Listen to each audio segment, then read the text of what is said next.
Hello મિત્રો, ઘણા educated લોકો ઇન્વેસ્ટમેન્ટ પ્લાન તો કરે છે, પરંતુ એક એવી વસ્તુ ઇગ્નોર કરે છે કે જે બધું બગાડી શકે છે. એ છે હેલ્થ એક્સપેન્સીસ. આજકાલ બીપી, ડાયાબિટીસ, કોલેસ્ટ્રોલ, થાઇરોઇડ જેવી લાઇફસ્ટાઇલ ડિસીઝ 50 પછી નહીં પરંતુ 30 પછી આવી જાય છે. એકવાર આ દવા શરૂ થાય છે પછી ઇન્સ્યોરન્સ કંપની કાં તો વેઇટિંગ પીરિયડ લગાડી દે છે, કાં તો પ્રીમિયમમાં એક્સ્ટ્રા લોડિંગ લે છે, અને અમુક કેસમાં તો પોલિસી પણ નથી આપતા.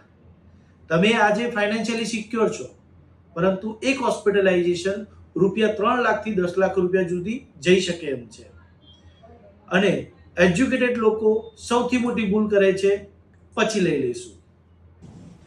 સ્માર્ટ લોકો બીમારી ડાયગ્નોસિસ થવાની રાહ નથી જોતા, પણ જ્યારે તમે હેલ્ધી હો ત્યારે ઇન્સ્યોરન્સ લો છો તો પ્રીમિયમ સસ્તું મળે છે, કોઈ કોમ્પ્લિકેશન નથી આવતા અને બેસ્ટ બેનિફિટ વાળી પોલિસી સરળતાથી મળી જાય છે. જેમ એસઆઈપી વહેલા શરૂ કરીએ એમ સારું રિટર્ન મળે છે, એ જ રીતે હેલ્થ ઇન્સ્યોરન્સ પણ વહેલા લેવાથી બેસ્ટ બેનિફિટ આપણને મળે છે. આ ખર્ચ નથી, આ છે ફાઇનાન્શિયલી પ્રોટેક્શન. જો તમે સારું કમાઈ રહ્યા છો તો ઇન્વેસ્ટમેન્ટ કરો છો, ફ્યુચર પ્લાન કરો છો, પણ હેલ્થ રિસ્ક ઇગ્નોર ના કરો. એક સ્માર્ટ ડિસિઝન તમારે આજે લેવાનું છે. ડાયગ્નોસિસ થાય એ પહેલા હેલ્થ ઇન્સ્યોરન્સ લેવા માટે આજે જ મારો સંપર્ક કરો અને એક્યુરેટ મનીની ઓફિસથી વિઝિટ કરો. Thank you.